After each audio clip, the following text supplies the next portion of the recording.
a nossa aula de história desta semana, páginas 94 a 99. O Brasil dos Trabalhadores. Observe a fotografia. Quem são as pessoas representadas na fotografia? O que podemos deduzir a partir das roupas que essas pessoas estão usando, né? Então, observe aí a foto, observe as roupas que eles estão usando. O que significa o relógio? No canto esquerdo da fotografia, né? Então, observe lá no seu livro o que representa aquele relógio, né? O relógio serve para indicar a meta de produção referente ao mês. Na sua opinião, qual é a importância dos trabalhadores e da indústria para a sociedade? Então, essa foto são operários da General Motors, né, em São Paulo, 1928. A industrialização no Brasil foi tardia. As primeiras fábricas modernas do país só apareceram no início do século XX e utilizavam principalmente a mão de obra imigrante. Na foto, vemos os trabalhadores da General Motors reunidos para comemorar a produção do carro de número 50.000 em território brasileiro. A luta dos trabalhadores, a dura rotina nas fábricas. Hoje, os trabalhadores brasileiros têm direitos garantidos pela Constituição e outras leis federais. Esses direitos são conhecidos como direitos sociais. Entre eles estão direitos a um trabalho digno, salário justo, férias e descanso remunerado. Embora nem sempre esses direitos sejam inteiramente cumpridos na prática, é importante que haja leis, às quais os trabalhadores possam recorrer caso sofram injustiças. Os trabalhadores também podem se organizar para lutar por seus direitos e por melhores condições de vida e de trabalho. No início do século XX, quando a indústria começava a se desenvolver no Brasil, não havia leis para garantir os direitos. O trabalho nas fábricas era bastante duro, a jornada de trabalho chegava a 16 horas por dia, salários baixos, acidentes muito frequentes e condições de trabalho péssimas. Mulheres e crianças também trabalhavam nas fábricas, ganhando muito menos do que os homens. Por trabalharem muitas horas, as mulheres tinham dificuldade para cuidar dos filhos. As crianças operárias geralmente não tinham a oportunidade de ir à escola. Quando as empresas enfrentavam algum problema econômico, muitos trabalhadores eram demitidos sem nenhum tipo de compensação, e os que ficavam podiam ter seus salários reduzidos. Leia o texto e responda as questões. O ambiente daquelas fábricas, movidas a vapor, era completamente nocivo à saúde, insalubre.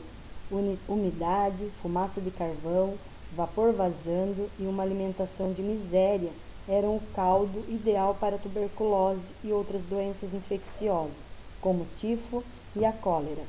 Em 1910, nas fábricas de São Paulo, a idade média de vida do trabalhador chegava a 19 anos. Qual é o tema do texto? O péssimo ambiente e alimentação precária nas fábricas de São Paulo no início do século XX. Quais eram as consequências sofridas pelos operários? Doenças como tuberculose, tifo e a cólera, que levavam os trabalhadores à morte precoce, morriam muito cedo. Leia as informações da tabela e responda as questões. Brasil. Tipos de indústria e sua participação no valor da produção, 1920. Tipo de indústria, alimentação, 40%, têxtil, 28%, vestuário e objetos de toucador, 8%, indústria química e análogos, 8%, outros grupos, 16%. A que ano se referem os dados da tabela? 1920. Nesse ano, dois tipos de indústria participavam juntos com mais de 60% no valor da produção industrial do Brasil. Quais eram eles?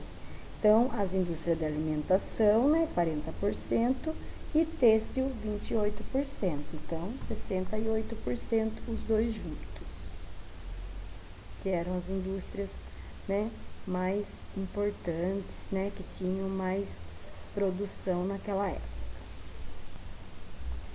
Os trabalhadores se organizam, a grande greve de 1917.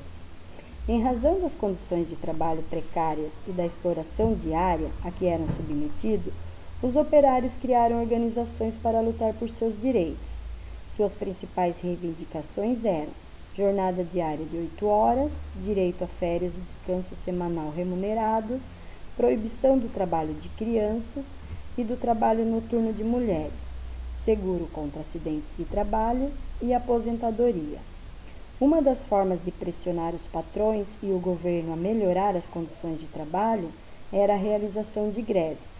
Em 1917, os trabalhadores decidiram fazer uma greve geral, que praticamente parou o país, para reivindicar seus direitos. Ela começou na cidade de São Paulo e se espalhou por diversas outras cidades. A mando do governo, os trabalhadores foram violentamente reprimidos pela polícia. Houve mortes e prisões, e muitos trabalhadores estrangeiros foram expulsos do país. A greve de 1917 foi a primeira de uma série. Essas manifestações foram muito importantes, pois denunciavam o caráter autoritário do governo republicano e revelavam a força da classe trabalhadora. Leia uma notícia do início do século XX, publicada novamente em 2011, em comemoração a um século do jornal gaúcho Correio do Povo. Pelotas. No dia 13 do corrente, declararam-se em greve os operários da fábrica Fiação e Tecidos Pelotense. Os operários que procuravam entrar na fábrica foram impedidos nisso, bem como as operárias pelos grevistas. A fábrica teve de fechar por esse motivo. Deu origem à parede o facto de haverem sido despedidos os operários Venâncio Pons, José Paladino e Manuel Borba, pelo diretor da seção de tecelagem Luiz Marcelucci Shelley. Os operários da fiação solicitaram então do diretor-geral que fosse Luiz despedido e reintegrados aqueles 3 companheiros nos seus lugares. Não sendo atendidos nesse pedido, resolveram declarar-se em greve. De acordo com a notícia, qual foi o motivo da greve realizada pelos operários? Então, a greve ocorreu em função do pedido não atendido de reintegração de 3 colegas, 3 colegas que foram despedidos, e foi pedido para eles aceitarem eles de volta, darem seu emprego de volta, e eles não aceitaram. E de demissão do diretor da seção de tecelagem. Então, por essa razão, eles fizeram essa greve. Leia a tirinha e responda as questões. Os pais não querem aumentar as mesadas. Vamos fazer uma greve? Isso, exigir nossos direitos. Esperem, o momento não é propício. Esqueceram que esta é a semana dos boletins? Então, leia aí com bastante atenção essa tirinha aí, né? Qual é a proposta de Carolina para os colegas? Fazer uma greve. O que a turma pretende conseguir com esse movimento, com essa greve? Um aumento de mesada. Procure a palavra greve no dicionário e escreva seu significado no caderno. Então, estas são as atividades desta semana para a nossa aula de História.